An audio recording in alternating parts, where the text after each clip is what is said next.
Hello everyone, study with us में आपका स्वागत है। और आज से हम लोग अनुसंधान अभिक्षमता से संबंधित प्रश्नों पर को सॉल्व करेंगे, और जिसे हम इंग्लिश में कहते हैं रिसर्च एप्टीट्यूड। और ये जो क्वेश्चंस हैं ये काफ़ी इंपॉर्टेंट हैं, और कई क्वेश्चन जो हैं इनमें से पूछे भी गए हैं एग्जाम्स में। तो उससे पहले मैं आपको बता दूं, अगर आपने हमारे टीचिंग एप्टीट्यूड्स पे जो वीडियो है वो नहीं देखा है तो आप उसे देख सकते हैं। लिंक जो है वो मैं डिस्क्रिप्शन में दे दूंगा। और तीन तीन वीडियो हैं, तीन पार्ट्स में मैंने इसे डिवाइड कर रखा है, तो आप इसे देख लें। और अगर आपका और भी टॉपिक्स जो है यूजीसी नेट पेपर 1 का क्लियर अगर नहीं हुआ है तो आप हमारी प्लेलिस्ट पे जा सकते हैं। एनटीए नेट पेपर 1 नाम से हमारी एक प्लेलिस्ट है, जिसमें हमने लगभग सभी जो टॉपिक्स हैं वो क्लियर कर रखे हैं पेपर 1 की। तो शुरू करते हैं आज का वीडियो। तो आज जो पहला क्वेश्चन है वो ये कि सामूहिक साक्षात्कार में अनुसंधानकर्ता क्या करता है। ठीक है ना, सामूहिक साक्षात्कार में अनुसंधानकर्ता क्या करता है। ऑप्शन है एक बार में एक ही व्यक्ति से साक्षात्कार करता है। दूसरा कहता है एक बार में एक से अधिक व्यक्तियों से साक्षात्कार करता है। तीसरा ऑप्शन कहता है किसी से भी साक्षात्कार जो है नहीं करता है। और डी कहता है राज्य के कर्मचारियों से साक्षात्कार करता है। तो इसका जो सही आंसर होगा, देखें आप पहले आंसर्स को गैस करें कि आपको कितना आता है कितना नहीं, और फिर तो मैं आंसर आपको बताऊंगा ही। तो इसका आंसर है आंसर बी, एक बार में एक से अधिक व्यक्तियों से साक्षात्कार करता है। ठीक है ना, सामूहिक साक्षात्कार में, याद रखें। नेक्स्ट है, कॉल मार्क्स किसके जनक हैं, समाजवाद के, आदर्शवाद के, व्यक्तिवाद के, या फिर संघवाद के। तो इसका जो सही आंसर है वो है आंसर ए, कॉल मार्क्स जो थे वो समाजवाद के जनक थे। इनका जन्म जर्मन में हुआ था।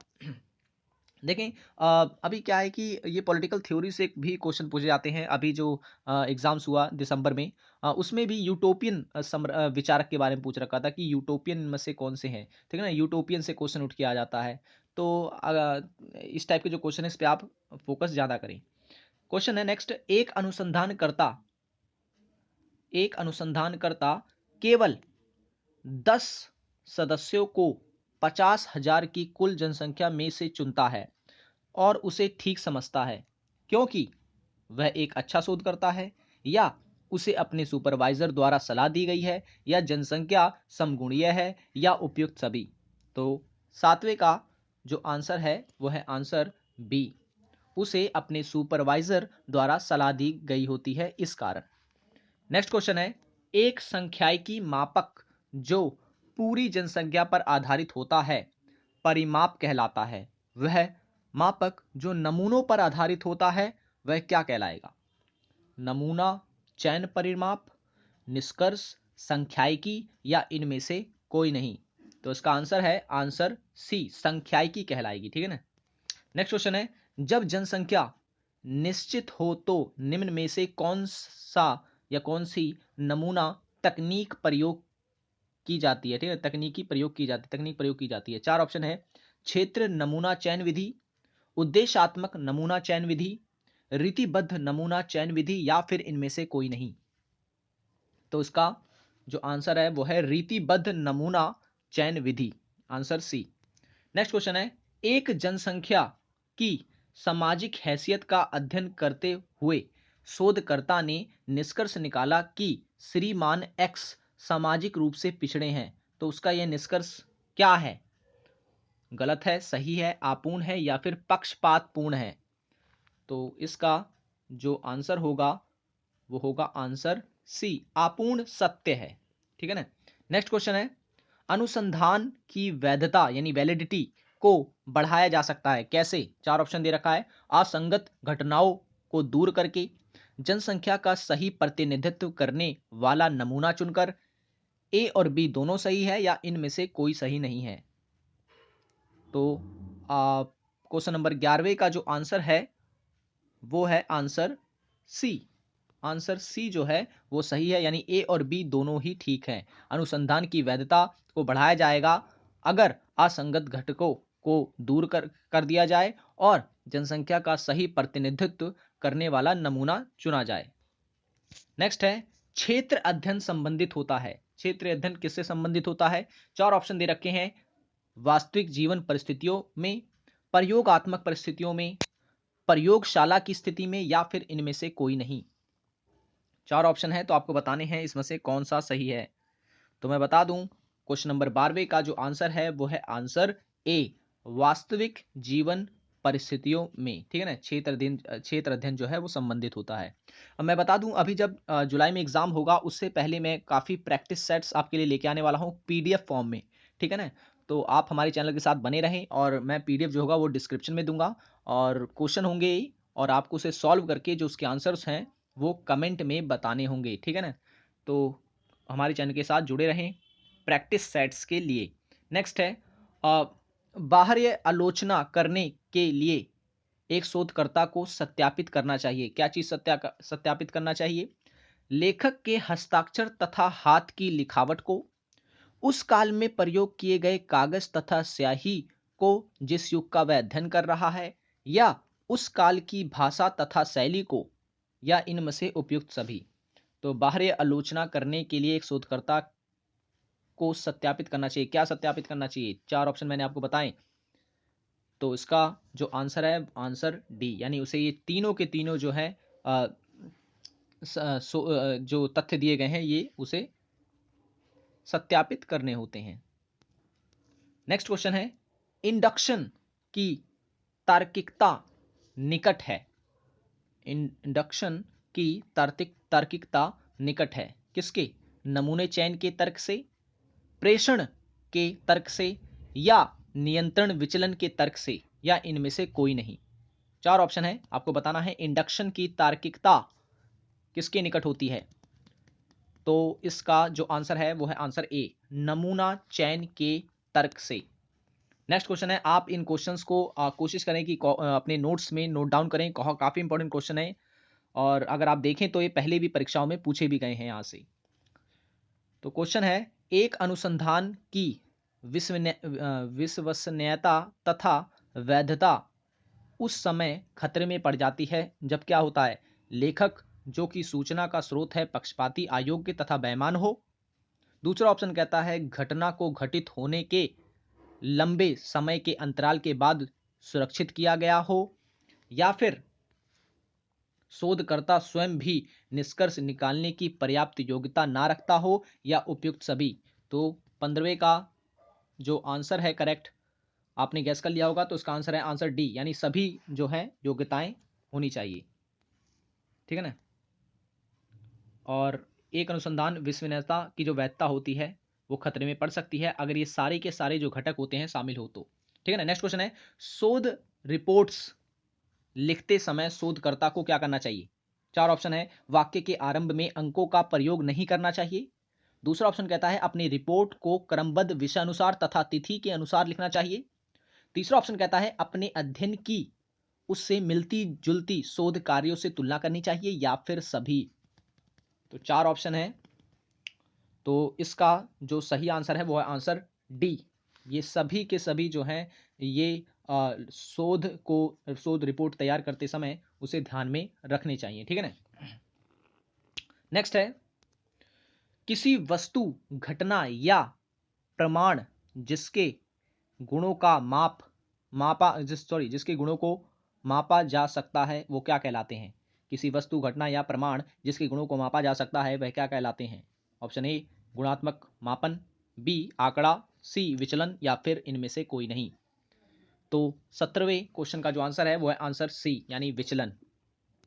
नेक्स्ट क्वेश्चन है, निम्न सभी 18वां क्वेश्चन है, निम्न सभी गुणवाचक विचलनों के उदाहरण हैं केवल एक को छोड़कर, वो कौन सा है? 4 ऑप्शन है, धर्म तथा जाति, बी कहता है लिंग, तीसरा कहता है व्यवसाय, चौथा कहता है प्रयोग पत्र की रुचि। तो 18वें का जो सही आंसर है वो है आंसर डी, प्रयोग पत्र की रुचि। नेक्स्ट है, सर्वे अध्ययन का उद्देश्य है। 4 ऑप्शन दे रखे हैं, वर्तमान अवस्था के विषय में सच्चाई जानना, वर्तमान अवस्था की खरे पैमाने पर तुलना करना, तीसरा ऑप्शन कहता है वर्तमान अवस्था की समीक्षा करना, या फिर वर्तमान अवस्था में सुधार लाने के लिए विकल्प ढूंढना। तो कूट में क्वेश्चन दिया गया, काफी इंपॉर्टेंट है, कूट में ही सवाल जो है वो पूछे जाते हैं ज्यादा तरफ से, ठीक है ना। पहले क्या होता था कि ऑप्शन नॉर्मल दे दिए जाते थे, अब कूट में जब पूछे जाते हैं तब से जो है परीक्षा काफी कठिन हो गई है। तो आपको बताना है इसका आंसर क्या है, ये कठिन प्रश्न है। तो गैस कर लिया होगा आपने इसका आंसर, तो इसका आंसर है आंसर बी, यानी 1, 2 और 3 तीनों ठीक है, लेकिन चौथा जो है वो गलत है, कि वर्तमान अवस्था में सुधार लाने के लिए विकल्प ढूंढना चाहिए, गलत है। नेक्स्ट है, एक बड़ी रैली को देखकर यह कहा गया कि जनता दल अगला चुनाव जीत जाएगी? यह अनुमान किस पर आधारित है?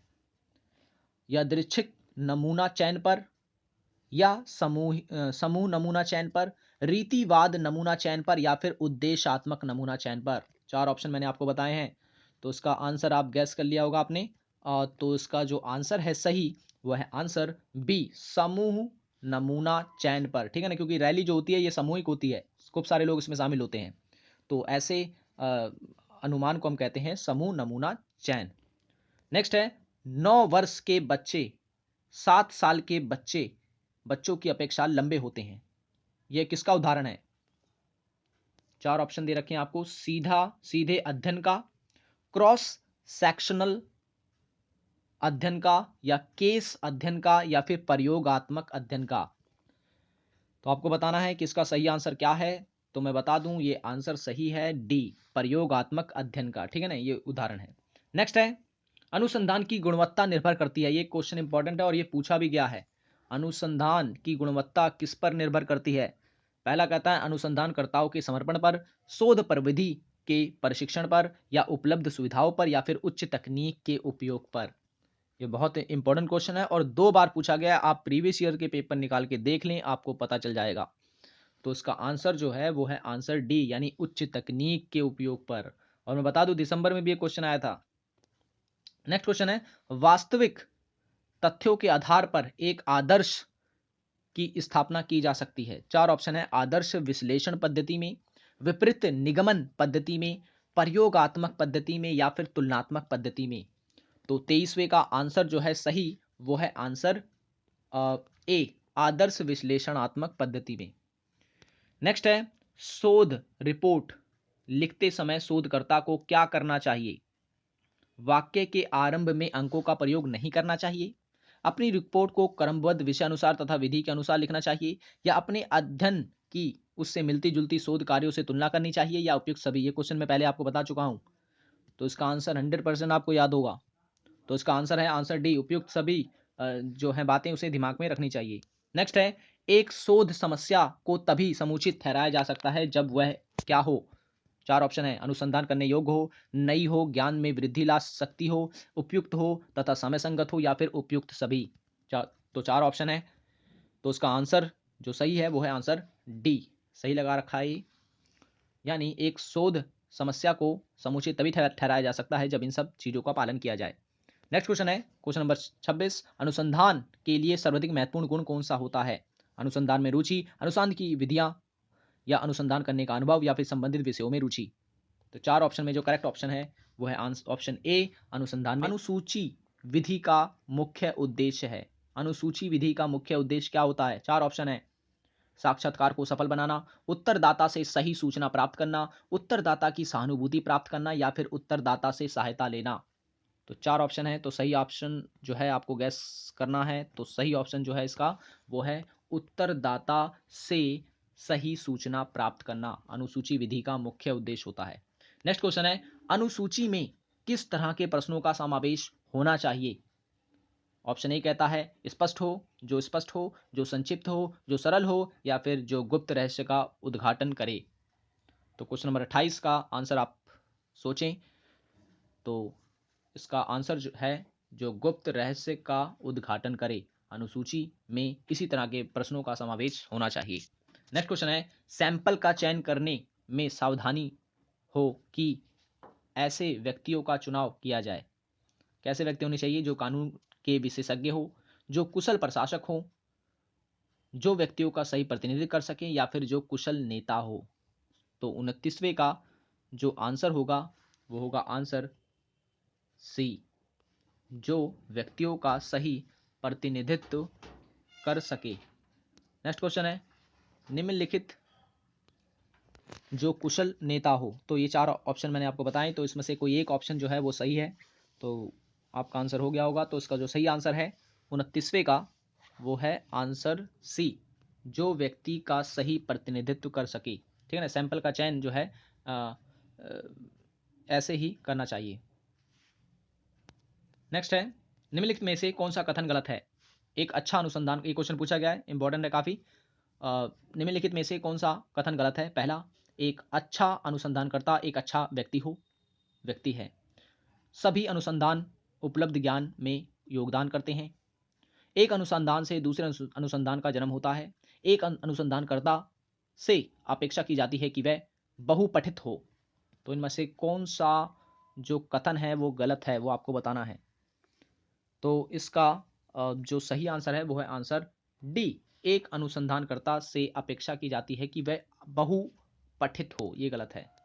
नेक्स्ट है, एक उत्तम अनुसंधान किसकी उपज होता है? पहला ऑप्शन कहता है प्रतिभा के स्पर्श की, दूसरा कहता है सामूहिक विद्वता की, तीसरा ऑप्शन कहता है एक पैनी तथा विश्लेषणात्मक बुद्धि की, चौथा ऑप्शन कहता है एक उत्तम अनुसंधान पुस्तकालय की। तो किसकी उपज होता है एक उत्तम अनुसंधान? तो क्वेश्चन नंबर 31 का जो सही आंसर है वो है आंसर सी, एक पैनी तथा विश्लेषणात्मक बुद्धि की। नेक्स्ट क्वेश्चन है साधारणता एक अच्छे अनुसंधान के 4 चरण होते हैं। ये क्वेश्चन भी कई बार पूछा गया है। ये नीचे दिए गए हैं, कूट में इसका आंसर बताना याद रखें। प्रेक्षण की योजना बनाना पहला, दूसरा कहता है निष्कर्षों का निर्वाचन करना, तीसरा कहता है उद्देश्य निर्धारण करना, या फिर प्रेक्षणों का विश्लेषण करना। आपको इसे कूट में लगाना है। तो इसका जो आंसर सही यहाँ पे लिखा हुआ है ए, यानी पहले तीसरा आएगा, फिर पहला आएगा, फिर चौथा आएगा और फिर दूसरा आएगा। नेक्स्ट क्वेश्चन है क्वेश्चन नंबर 33, किस अनुसंधान में अनुसंधानकर्ता को मतलब क्या करना चाहिए? पहला ऑप्शन कहता है किसी बात को आंख बंद करके नहीं आजमाना चाहिए, बल्कि तब तक प्रतीक्षा करनी चाहिए जब तक उसके मन में अचानक कोई बात स्फुटित ना हो। नेक्स्ट क्वेश्चन कहता है कातपीय विशिष्ट उपक्षेत्रों में न्यून से न्यून के बारे में अधिक जानकारी होनी चाहिए। तीसरा ऑप्शन कहता है उस क्षेत्र की हर बातों की जानकारी होनी चाहिए और उसे बारीकियों आदि यदि कोई हो को जानने की चिंता नहीं करनी चाहिए। ऑप्शन डी कहता है उपयुक्त में से कोई नहीं। तो किसी अनुसंधान में अनुसंधानकर्ता को इनमें से क्या करना चाहिए? तो क्वेश्चन नंबर 33 का जो आंसर है वो है आंसर बी, कातपीय विशिष्ट उपक्षेत्रों में न्यून से न्यून के बारे में अधिक जानकारी होनी चाहिए। नेक्स्ट क्वेश्चन है परिवार के आकार तथा उसकी आय के संबंध का अध्ययन करने के लिए एक शोधकर्ता अपनी जनसंख्या को विभिन्न आय वर्गों में बांटता है और फिर हर वर्ग से एक ऐच्छिक नमूना लेता है। यह नमूना चयन की कौन सी विधि है? यादृच्छिक नमूना चयन ऑप्शन पहला, ऑप्शन बी कहता है स्थिरीकृत यादृच्छिक नमूना, तीसरा ऑप्शन कहता है समूह नमूना, या फिर सुव्यवस्थित नमूना। तो 4 ऑप्शन है, तो उसका जो सही आंसर है वो है ऑप्शन बी। नेक्स्ट क्वेश्चन है वर्णनात्मक अनुसंधान में सर्वप्रथम क्या किया जाता है? पहला ऑप्शन उद्देश्यों का स्पष्टीकरण, दूसरा नियमों का निर्माण, तीसरा ए और बी दोनों या इनमें से कोई नहीं। तो इसका आंसर है ए, उद्देश्यों का स्पष्टीकरण। नेक्स्ट क्वेश्चन है ऐतिहासिक पद्धति में अभाव पाया जाता है किसका? रुचि का, धार्मिकता का, घटनाओं का, या फिर तटस्थता का। तो 36वें का जो सही आंसर है वो है आंसर डी, तटस्थता का। नेक्स्ट है निम्नलिखित में क्या एक प्रकल्पना निम्न में से क्या एक प्रकल्पना के लिए आवश्यक नहीं है? ऑप्शन ए यह तथ्यों पर आधारित होना चाहिए, बी यह निष्कर्ष निकालने की अनुमति दे, सी यह प्रकृति के ज्ञान की विरोधी हो, डी यह काल्पनीय होनी चाहिए। तो क्वेश्चन नंबर 37 का जो आंसर है वो है आंसर बी, यह निष्कर्ष निकालने की अनुमति दे। नेक्स्ट क्वेश्चन है जो प्रश्न संभावित उत्तरों से संयोजित करके लिखे जाते हैं उन्हें क्या कहते हैं? क्वेश्चन ए कहता है बहुवैकल्पिक प्रश्न, बी कहता है दोहरे प्रश्न, सी कहता है निर्देशक प्रश्न, डी कहता है विमुक्त प्रश्न। तो क्वेश्चन नंबर 38 का जो सही आंसर है वो है सी, निर्देशिक प्रश्न। नेक्स्ट क्वेश्चन है जिस अवलोकन में अनुसंधानकर्ता समूह का सदस्य नहीं होता है वह अवलोकन क्या कहलाता है? ए कहता है सहभागी अवलोकन, दूसरा कहता है अनियंत्रित अवलोकन, सी कहता है नियंत्रित अवलोकन, या फिर असहभागी अवलोकन। तो ये कहलाता है असहभागी अवलोकन। तो याद रखें इसे, ऑप्शन डी इसका आंसर है। व्यक्तिक व्यक्तिक अध्ययन पद्धति की विशेषता है क्या? सूक्ष्म अध्ययन, अर्ध नियंत्रित, नियंत्रित या अनियंत्रित? तो इसका जो आंसर है वो है आंसर ए। सूक्ष्म अध्ययन जो होता है वो व्यक्तिक अध्ययन पद्धति की विशेषता होती है। नेक्स्ट है, जब अनुसंधानकर्ता पर बाहरी तत्वों का प्रभाव नहीं होता तो वह अवलोकन क्या कहलाता है? पूर्ण नियंत्रित, अर्ध नियंत्रित, नियंत्रित या अनियंत्रित? तो 41वें का जो आंसर है वो है आंसर ए, पूर्ण नियंत्रित कहलाता है। नेक्स्ट, अवलोकन को स्पष्ट रूप से वैज्ञानिक अन्वेषण की एक विशुद्ध प्रणाली कह सकते हैं। यह कथन किसका है? क्रोबर का, मोसर का, जिन्सबर्ग का या मैकाइबर का? तो इसका जो सही आंसर है वो है आंसर बी या मोसर का यह कथन है। नेक्स्ट है, निर्देशिक पद्धति में आवश्यक है कि इकाई कैसी होनी चाहिए? समग्र से पूर्णता भिन्न हो। बी ऑप्शन कहता है इकाइयों का समग्र से चयन ना किया गया हो। सी कहता है इकाइयां समग्र का ठीक प्रतिनिधित्व करती हो। डी कहता है इकाइयां समग्र के अधीन हो। तो 43वें का जो आंसर है वो है आंसर सी। 43वें का है आंसर सी, इकाइयां समग्र का ठीक प्रतिनिधित्व करती हो। नेक्स्ट है, यदि उत्तरदाता प्रसन्नित हो तो क्या होता है? उत्तर प्राप्ति में सफलता मिलती है। बी कहता है उत्तर की प्राप्ति संभव नहीं होती। सी कहता है अनुसंधानकर्ता प्रसन्न रहता है या फिर अनुसंधान में बाधा पड़ती है। तो इसका आंसर आपको बताना है। तो इसका आंसर है आंसर ए, उत्तर प्राप्ति में सफलता मिलती है। नेक्स्ट क्वेश्चन है, अनुसंधान कार्य करते समय संबंधित अध्ययन की पुनरावृत्ति महत्वपूर्ण है क्योंकि? ऑप्शन ए कहता है इसके द्वारा अनावश्यक पुनरावृत्ति या नकल प्रक्रिया से बचा जा सकता है। बी कहता है ऑप्शन, यह विभिन्न उद्देश्यों के बीच दूरी व कमी का समझने में सहायता देता है। सी कहता है यह शोधकर्ता की गैर तार्किक निष्कर्ष ना निकालने में सहायता करता है या फिर सभी? तो याद रखें इसका जो आंसर है वो है आंसर डी, सभी।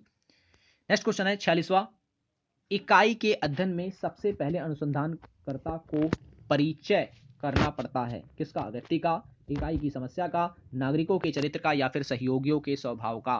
तो याद रखें अनुसंधानकर्ता को सबसे पहले परिचय करना होता है इकाई की समस्या का। नेक्स्ट है, जब अनुसंधानकर्ता संपूर्ण समुदाय का इकाई के रूप में अध्ययन करता है तो वह विधि क्या कहलाती है? व्यक्ति का व्यक्तिगत अध्ययन, समूह का व्यक्तिगत अध्ययन, नगर का व्यक्तिगत अध्ययन या फिर गांव का व्यक्तिगत अध्ययन? तो अगर पूर्ण समुदाय इकाई का अध्ययन करता है तो उसे कहते हैं समुदाय का व्यक्तिगत अध्ययन। ठीक है ना। अब ये देखें, ये फिर से यहाँ पर क्रम वाले जो हैं क्वेश्चन आ गए हैं, ये भी पूछे जाते हैं, बहुत पूछे जाते हैं। नीचे दिए गुणों की सूची दी गई है, अवलोकन, तीक्ष्णता, अनावरता, उद्योग, आस्था, तार्किकता। उपयुक्त गुणों में से कौन से गुण आप शोध वैज्ञानिक के लिए आवश्यक मानते हैं? ये क्वेश्चन भी पूछा गया है, आप देख सकते हैं प्रीवियस ईयर के क्वेश्चन पेपर को उठाकर। तो 48वें का जो सही आंसर होगा वो होगा आंसर सी, यानी इसका जो ठीक है तीक्ष्णता, अनावरता, आस्था, उद्योग, ये गलत देखें, उद्योग सीधा ही ये आउट हो जाता है ऑप्शन। और चौथा है आस्था, और हाँ ये होने चाहिए, ठीक है ना। तो ये गुण जब चौथा भी होगा, तार्किकता नहीं होगा। तो इसका आंसर होगा पहला, दूसरा, पांचवा, हाँ तार्किकता भी होगा, ठीक है ना। तो ये जो ऑप्शन जो है ये पहला, दूसरा, चौथा, पांचवा, पहला, दूसरा, चौथा, पांचवा जो है, हाँ तो सी आंसर जो है इसका सही है। तो उद्योग तो एकदम ही ऑप्शन ही में नहीं है, ये तो बिल्कुल रिलेट ही नहीं करता कहीं से। नेक्स्ट है, उपयुक्त गुणों में कौन से गुण आप शोध वैज्ञानिकों के लिए आवश्यक मानते हैं? अब यहाँ पर फिर से आपको दे दिया है क्वेश्चन, कूट में होते हैं, सॉरी ये मैंने वही ऑप्शन आपको पढ़ दिया। नेक्स्ट है 49वां जो क्वेश्चन है, एक अच्छी प्रश्नावली का गुण होता है क्या? प्रश्नों का विशाल आकार, जटिल प्रश्नों की अधिकता, प्रश्नों की सरलता व स्पष्टता या फिर प्रश्नों की न्यूनता व स्पष्टता? तो इसका जो सही आंसर है वो आंसर सी, यानी प्रश्नों की सरलता व स्पष्टता है। शिक्षण उद्देश्यों के आधार पर शिक्षण को वर्गीकृत किया गया है? कितने वर्गों में वर्गीकृत किया गया है? ऑप्शन ए कहता है ज्ञानात्मक, भावात्मक एवं क्रियात्मक शिक्षण में। दूसरा ऑप्शन कहता है दार्शनिक, मनोवैज्ञानिक एवं सांस्कृतिक शिक्षण में। तीसरा ऑप्शन कहता है आध्यात्मिक, भौतिक एवं मानसिक शिक्षण में, या फिर उपयुक्त में से कोई नहीं। तो क्वेश्चन नंबर 74 का जो आंसर है वो है आंसर ए, यानी ज्ञानात्मक, भावात्मक एवं क्रियात्मक शिक्षण में जो है शिक्षण को वर्गीकृत किया गया है। नेक्स्ट क्वेश्चन है, शिक्षक प्राय शिक्षण प्रदान करते हैं किस स्तर पर? यहां पर 4 स्तर दे रखे हैं। ए ऑप्शन कहता है एक समान स्तर पर, विविध स्तर पर, त्रिस्तर पर, या फिर चतुष्पद स्तर पर। तो आपको बताना है इसमें से सही आंसर कौन सा है। तो इसका आंसर है त्रिस्तर पर। नेक्स्ट क्वेश्चन है, स्मृति स्तर के शिक्षण का संभावित संबंध छात्र के निम्नलिखित व्यवहार से होगा। तो कौन से व्यवहार से होगा?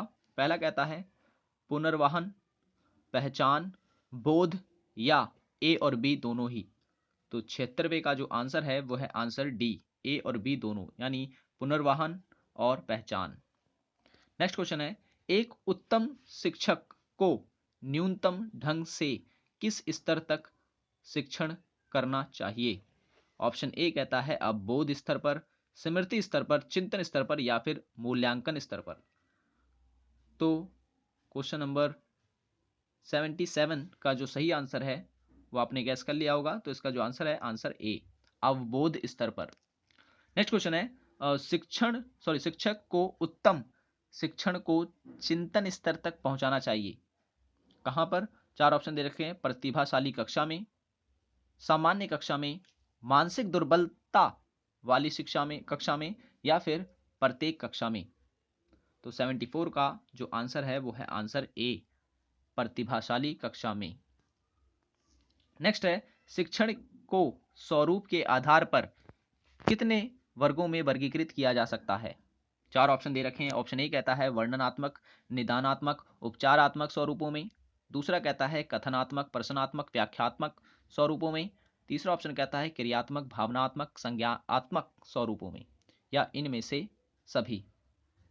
तो ये जो क्वेश्चन है आप अच्छी तरह अगर कर सकते हैं, अगर आपने हमारा जो रिसर्च एप्टीट्यूड का वीडियो देख रखा है तो डिस्क्रिप्शन में लिंक दी गई है, आप उसे देख सकते हैं। तो इसका जो 79 का जो आंसर है वो है आंसर ए, शिक्षण को स्वरूप के आधार पर वर्गीकृत किया गया है 3 वर्गों में, वर्णनात्मक, निदानात्मक और उपचारात्मक।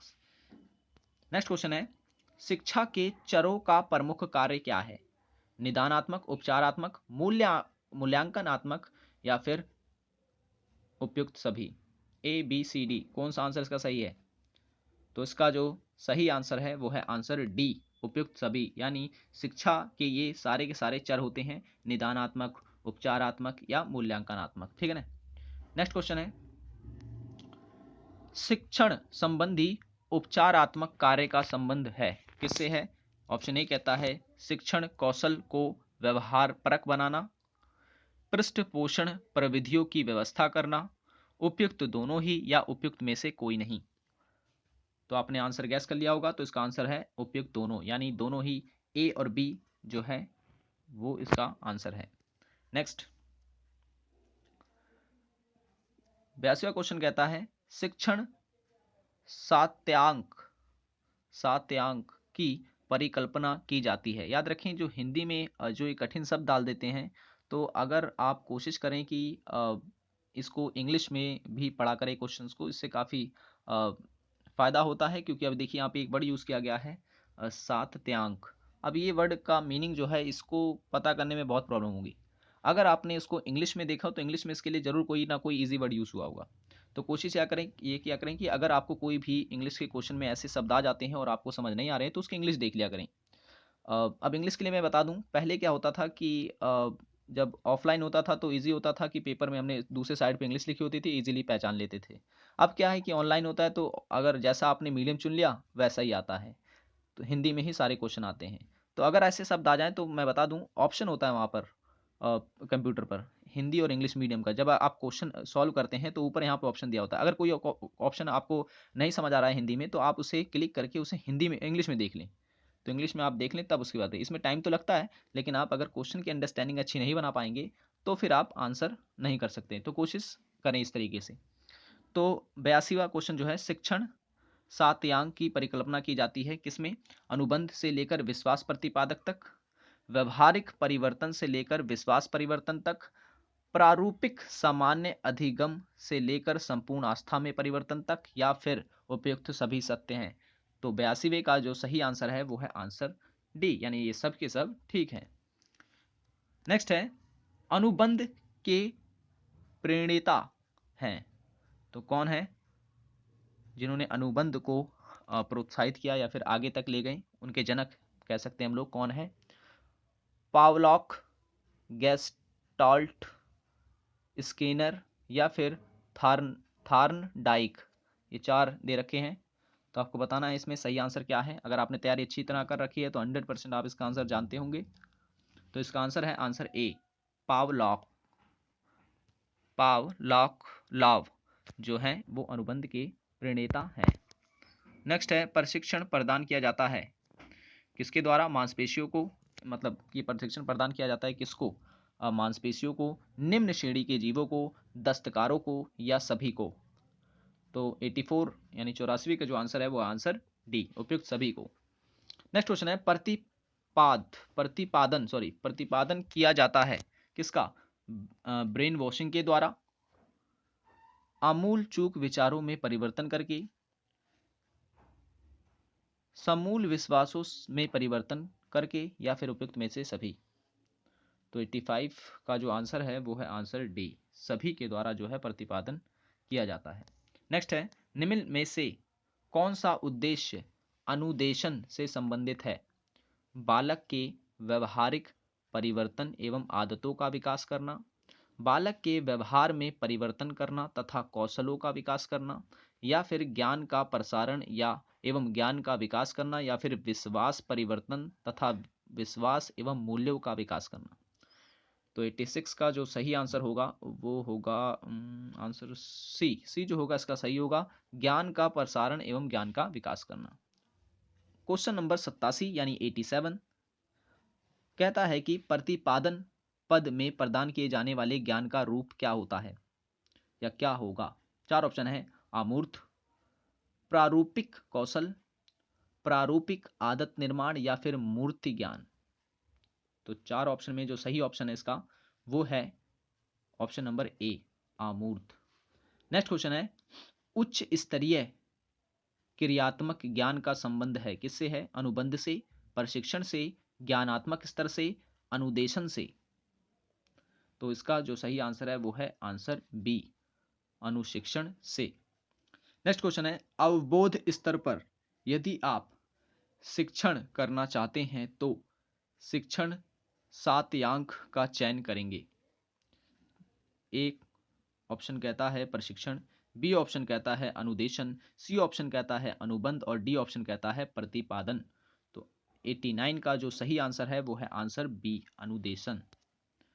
नेक्स्ट क्वेश्चन है, आप बालक में सकारात्मक अभिवृत्तियों के विकास के लिए क्या करेंगे?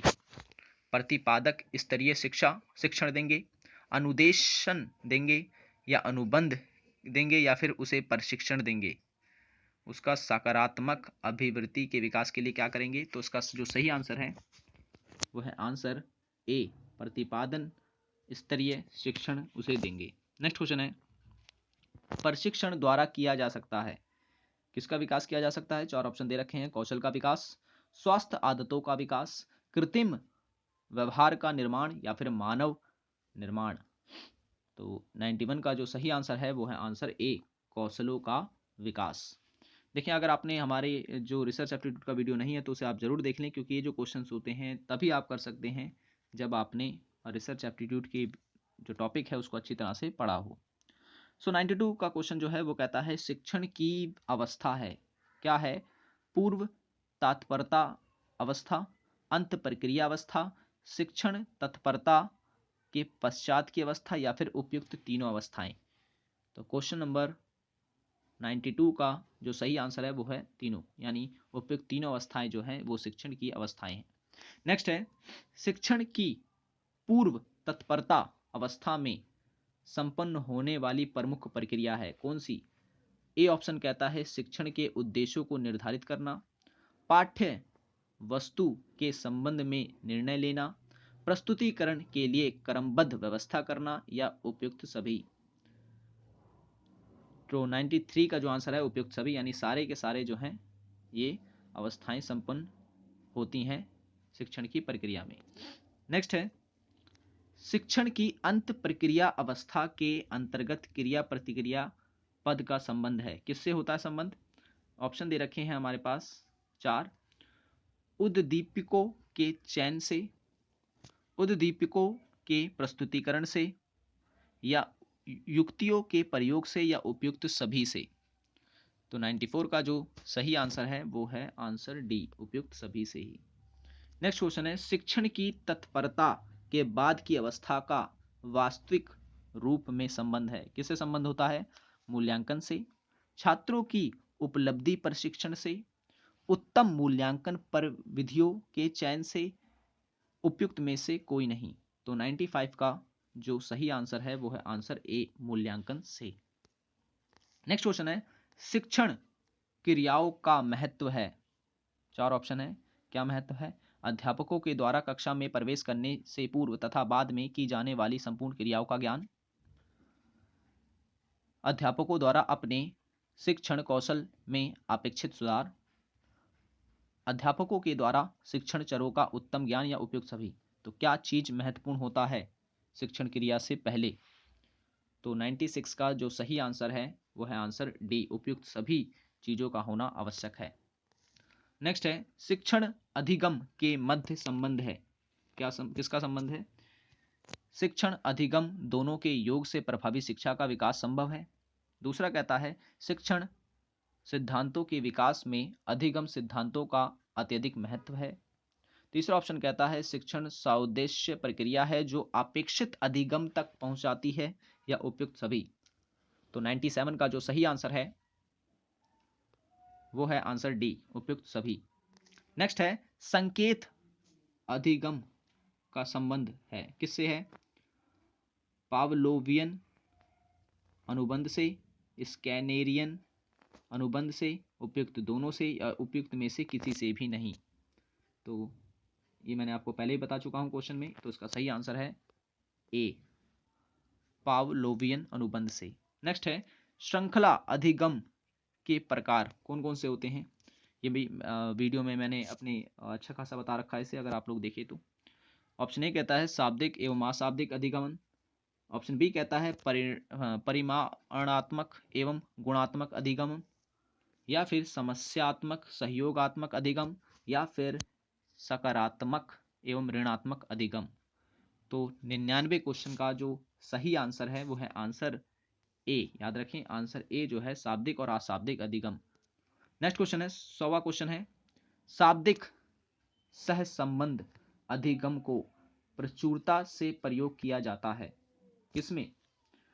ऑप्शन ए कहता है भाषा शिक्षण में, विज्ञान शिक्षण में, विज्ञान शिक्षण में, या फिर कला शिक्षण में। तो क्वेश्चन नंबर 100 का सही आंसर है आंसर ए, भाषा शिक्षण में। समस्या समाधान अधिगम का प्रत्यक्ष संबंध होता है। किससे होता है? चिंतन स्तर से, स्मृति स्तर से, अवबोध स्तर से, या फिर उपयुक्त में से कोई नहीं। तो 101 का जो सही आंसर है वो है ए, चिंतन स्तर से होता है समस्या समाधान अधिगम का संबंध। नेक्स्ट है, शिक्षण की उत्तर क्रिया अवस्था का संबंध है किससे? 4 ऑप्शन दे रखा है, शिक्षण द्वारा व्यवहारिक परिवर्तन के वास्तविक रूप की परिभाषा करना, मूल्यांकन की उपयुक्त प्रविधियों का चयन करना, प्राप्त परिणामों से शिक्षण नीतियों में परिवर्तन करना, या उपयुक्त सभी। तो 102 का जो सही आंसर है वो है उपयुक्त सभी। नेक्स्ट क्वेश्चन है, शिक्षण क्रियाओं का महत्व है। शिक्षकों की दिशा निर्देश मिलता है कि उन्हें कक्षा में प्रवेश करने से पूर्व, कक्षा में रहकर तथा उनके पश्चात क्या करना चाहिए।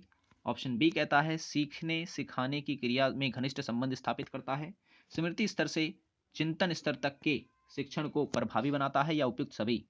तो क्वेश्चन नंबर 103 103 का जो सही आंसर है वो है डी, उपयुक्त सभी।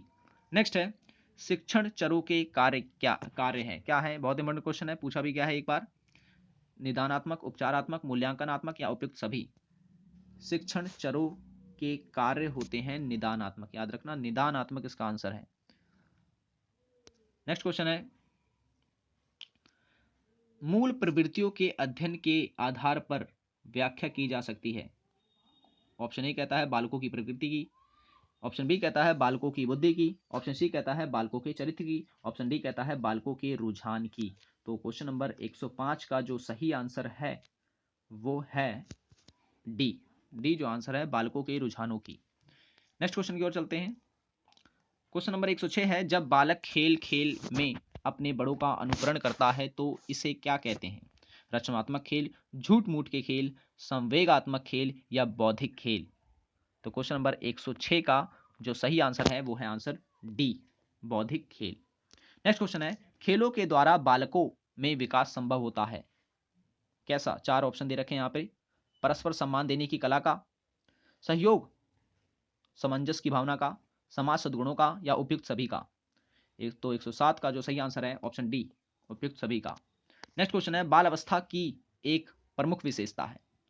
4 ऑप्शन है यथार्थवादी दृष्टिकोण, अपेक्षाकृत स्तर विकास प्रक्रिया, अधिगम की तीव्रता, उपयुक्त सभी।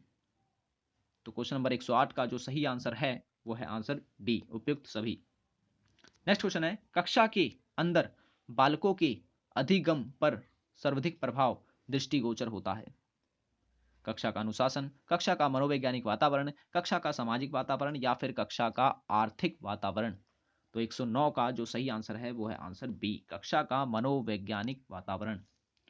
अवधान को केंद्रित करने के लिए निम्नलिखित उपाय किए जा सकते हैं, कौन सा? विषय में परिवर्तन, सिलेक्शन रिलैक्सेशन, शांत वातावरण, संयोजन या उपयुक्त सभी। तो 110 का जो सही आंसर है वो है आंसर डी। नेक्स्ट क्वेश्चन है किशोर अवस्था वह अवस्था है जिसमें बालक परिपक्वता की ओर अग्रसर होता है, यह कथन किसका है? स्टैनली का, जेरसिल्ड का, हरलॉक का या उपयुक्त में से किसी का नहीं। सो 111 का जो सही आंसर है वो आंसर बी, जेरसिल्ड का। नेक्स्ट क्वेश्चन है किस वैज्ञानिक का कथन है कि अभिप्रेरणा छात्र में रुचि उत्पन्न करने की एक कला है? ये क्वेश्चन मैं पहले भी आपको वीडियो में बता चुका हूं। थॉमसन, ट्रेलर, स्किनर या थर्नडाइक। तो ये कहा है थॉमसन ने। सो आशा करता हूं आपके वीडियो पसंद आया। क्वेश्चन नंबर 113 यदि माता एवं पिता का रंग काला है तो उनके होने वाले बालक के रंग की संभावना होगी, यानी कैसा होगा? ऑप्शन ए कहता है काले रंग का बालक, गोरे रंग का बालक होगा, दोनों में से कैसा भी हो सकता है या उपयुक्त सभी संभावना एक समान है। तो याद रखें आंसर सी है इसका, दोनों में से कैसा भी हो सकता है, ये ऐसे तय नहीं होता। नेक्स्ट क्वेश्चन है 114 क्वेश्चन बालक के जननिक लक्षणों के विकास में निम्नलिखित में से किसका प्रभाव अधिक होता है? अनुवांशिक का, आनुवंशिकता का, पर्यावरण का, उपयुक्त में से दोनों ही या उपयुक्त में से कोई नहीं। तो देखिए इसका जो आंसर है कंफ्यूज करने के दे रखा है, यहाँ पर अगर वातावरण होता तो आंसर ये ठीक हो जाता, तो यहाँ पर्यावरण दे रखा है, याद रखें ये इसका आंसर नहीं होगा, तो इसका जो आंसर होगा वो उपयुक्त में से कोई नहीं होगा, याद रखें डी आंसर इसका सही है। नेक्स्ट क्वेश्चन है अनुवांशिकता एवं पर्यावरण जैसे शब्द किसी मूर्त वस्तु की ओर संकेत नहीं करते बल्कि अमूर्त की ओर संकेत करते हैं, यह कथन किसका है? याद रखें कथन संबंधी जो प्रश्न है वो ज़्यादा पूछे जा रहे हैं, ये ऑनलाइन जो एग्जाम्स हुए थे अभी दिसंबर में उसमें ये कथन वाले क्वेश्चंस बहुत आए थे, ठीक है ना? तो इन्हें आप अच्छी तरह से याद रखें और लिख भी लें। सो ये किसका कथन है? तो दे रखा है डेविस का, गाल्टन का, वॉटसन का या फिर कैली का। तो ये इसका 115वें का जो सही आंसर होगा वो है ए, यानी डेविस का ये कथन है। नेक्स्ट क्वेश्चन है निम्नलिखित में से कौन सा प्रत्यय पर्यावरण से प्रभावित होता है? ए कहता है बुद्धि, दूसरा कहता है शारीरिक वृद्धि, तीसरा कहता है स्वभाव, चौथा कहता है उपयुक्त सभी। तो 116वें का जो सही आंसर है वो है डी, उपयुक्त सभी। नेक्स्ट है मानव समाज की केंद्रीय सामाजिक संस्था कहा जाता है। मानव समाज की केंद्रीय सामाजिक संस्था किसे कहा जाता है? परिवार को, विद्यालय को, पास पड़ोस को या सामाजिक वर्ग को। तो 117वें का जो सही आंसर होगा आपने गैस कर लिया होगा, तो इसका आंसर है ए, परिवार को। नेक्स्ट क्वेश्चन है पारिवारिक समाजीकरण का सर्वोत्तम साधन है? ए कहता है परंपराएं, बी कहता है सांस्कृतिक मूल्य, सी कहता है अनुशासन या फिर उपयुक्त सभी। तो 118 का जो सही आंसर है वो है आंसर ए, परंपराएं। नेक्स्ट क्वेश्चन है, एक एकांकी बालक को देखकर आप क्या अनुमान लगाएंगे? वह हताश एवं संघर्ष का शिकार है, उसका उचित सामान्यीकरण नहीं हो पाया है, वह दिव्य स्वप्नी है, या वह बाल अपराधी है। तो आंसर 4 जो है दिए हुए हैं आपको ऑप्शन, इसको आप बताना है। तो उसका सही आंसर है आंसर बी, उसका उचित समाजीकरण नहीं हो पाया है। नेक्स्ट क्वेश्चन की ओर चलते हैं। क्वेश्चन नंबर 120, बालकों पर सामाजिक स्त्रीकरण के प्रभाव को उत्पन्न करने में महत्वपूर्ण भूमिका का निर्वहन करते हैं।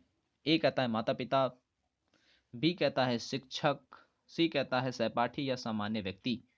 तो 120 का जो सही आंसर है वो है माता पिता, क्योंकि बच्चा जब होता है तो उसके माता पिता ही उसके पहले अध्यापक होते हैं। नेक्स्ट है क्वेश्चन नंबर 121, समाजीकरण प्रक्रिया के प्रारंभ होने की अवस्था है कौन सी? शैशव अवस्था, बाल्यावस्था, युवावस्था या वृद्धावस्था। तो 121 का जो सही आंसर है वो है आंसर ए, शैशव अवस्था।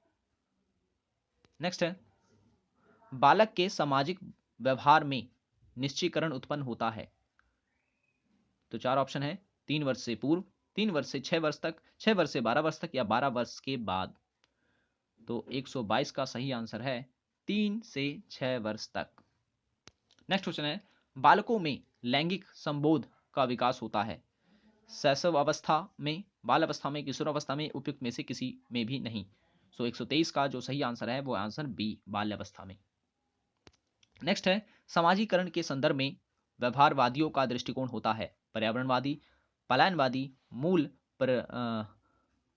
प्रवृत्त्यात्मक, डी कहता है अनुवांशिकता परक। तो 124 का जो सही आंसर है वो है ए, पर्यावरणवादी। नेक्स्ट क्वेश्चन है, मान लीजिए एक बालक अपने भाई बहन एवं अन्य परिवारजनों के साथ लड़ाई झगड़े करता है, उसकी इस बुरी आदत से छुटकारा दिलाने के लिए आप क्या करेंगे? ऑप्शन ए कहता है आप उसके इस कृत्य के लिए विद्यालय की असेंबली में सार्वजनिक दंड की घोषणा करेंगे, आप उसे विद्यालय में किसी भी झगड़े में पड़कर अपमानित एवं दंडित करेंगे, या फिर आप उससे अकेले में बात करेंगे, या इन समस्याओं के कारण ज्ञात करेंगे, या फिर आप उसके समक्ष अन्य उत्तम छात्रों के उदाहरण प्रस्तुत करेंगे। बहुत ही इंपॉर्टेंट क्वेश्चन है, इसमें आपकी मेंटलिटी जो है वो चेक की गई है। तो उसका जो सही आंसर है 125वें का वो है सी जो आंसर है वो सही है। आप उसके अकेले में बात करेंगे और उसकी समस्या का ज्ञात करेंगे कि उसकी समस्या क्या है। नेक्स्ट क्वेश्चन है, यदि बालक घर में आने वाले व्यक्तियों को देखकर उग्र व्यवहार करता है, वैसे सामान्य दिखता है, तो ऐसे बालक के लिए माता पिता को क्या सलाह देंगे आप? ऑप्शन ए कहता है अपने बालक के पालन पोषण में लापरवाही की है, अंत उनका खामियाजा उठाएंगे। दूसरा, आप अपने बालक की बुनियादी समस्याओं को जानने का प्रयास करें तथा उनका निराकरण करें, या आप ये कहेंगे कि आप बालकों को परामर्शक के पास भेजें, या फिर आप उसके ऐसे व्यवहार के लिए दंडित करेंगे और धीरे धीरे बालक उसे छोड़ देगा। तो आप क्या कहेंगे? तो उसका जो सही आंसर है वो आंसर बी, आप अपने बालक की बुनियादी समस्याओं को जानने का प्रयास करें और उसका निराकरण करें। नेक्स्ट क्वेश्चन है, प्राय विद्यालयों में ऐसे बालक प्रवेश लेते हैं जो अपने सहपाठियों की किताब, कॉपियां आदि सामान्य चोरी कर लेते हैं। ऐसे बालकों की चोरी की आदत छुड़ाने के लिए आप क्या उपाय करेंगे? ऑप्शन ए कहता है आप पहली चोरी पकड़े जाने पर उसे चेतावनी देंगे, आप दूसरी चोरी पकड़े जाने पर शारीरिक दंड देंगे, तीसरी चोरी पकड़े जाने पर उसे विद्यालय से बहिष्कृत कर देंगे, या आप जैसे ही चोरी पकड़ेंगे गहन पूछताछ करेंगे और उसके माता पिता को बताएंगे ताकि निगाह रखें। तो 127 का ये भी क्वेश्चन वैल्यू बेस्ड है एक तरीके का, तो डी आंसर इसका सही है। नेक्स्ट क्वेश्चन है, बालकों के व्यवहार परिवर्तन की सर्वाधिक प्रभावी पद्धति है कौन सी? पुरस्कृत करना, दंडित करना, अपमानित करना या निष्कासित करना। तो 128वें का सही आंसर है आंसर ए, पुरस्कृत करना। नेक्स्ट क्वेश्चन है, यदि एक बालक किसी भी खाने पीने या खेल की वस्तुओं को देखकर जिद कर बैठता है तथा माता पिता को सार्वजनिक स्थलों पर शर्मिंदगी उठानी पड़ती है, तो उसे कैसे ठीक करेंगे आप? बालक को क्रोधवंश कठोर दंड देंगे, बालक को उस समय संतुष्ट करके किंतु बाद में भली भांति बताने की कोशिश करेंगे, या फिर बालक की प्रत्यक्ष इच्छा की पूर्ति करेंगे, या फिर आप उससे व्यवहार परिवर्तन करेंगे, या फिर आप उसमें व्यवहार परिवर्तन करेंगे। तो क्या आंसर है इसका? 129वें का जो सही आंसर है वो आंसर बी। बालक को उस समय तो संतुष्ट करेंगे किंतु बाद में उसे भली भांति समझाने की कोशिश करेंगे। नेक्स्ट क्वेश्चन है, आप एक भीख बालक के व्यवहार को संशोधित करने के लिए क्या करेंगे? उसकी उपेक्षा करेंगे, या फिर उसकी इच्छा पूर्ति करेंगे, उसे कठोर शब्दों में समझाने का प्रयास करेंगे, या सामान्य स्थिति में उसे प्यार से समझाएंगे ताकि वह आगे से ऐसा व्यवहार प्रदर्शन ना करे? तो उसका जो सही आंसर है 130वें का वो है आंसर डी। नेक्स्ट क्वेश्चन है, बालक के स्वस्थ अध्ययन आदतों के विकास के लिए आप क्या करेंगे? ऑप्शन ए कहता है आप बालकों को नोबेल पुरस्कार विजेताओं की कहानी सुनाएंगे, आप बालकों के साथ साथ स्वयं अध्ययन में व्यस्त रहेंगे, या फिर आप उसे समयबद्ध ढंग से पढ़ाने के लिए चुपचाप बचपन से ही प्रेरित करेंगे, या आपको इतनी फुर्सत नहीं है कि आप उनसे सिर खपाएं, एक ट्विटर की व्यवस्था कर देंगे? तो 131वें का जो सही आंसर है वो है आंसर सी, आप उसे समयबद्ध ढंग से पढ़ाने के लिए बचपन से ही प्रेरित करेंगे। नेक्स्ट है, बालकों में सच्चाई के गुण का विकास संभव है कैसे?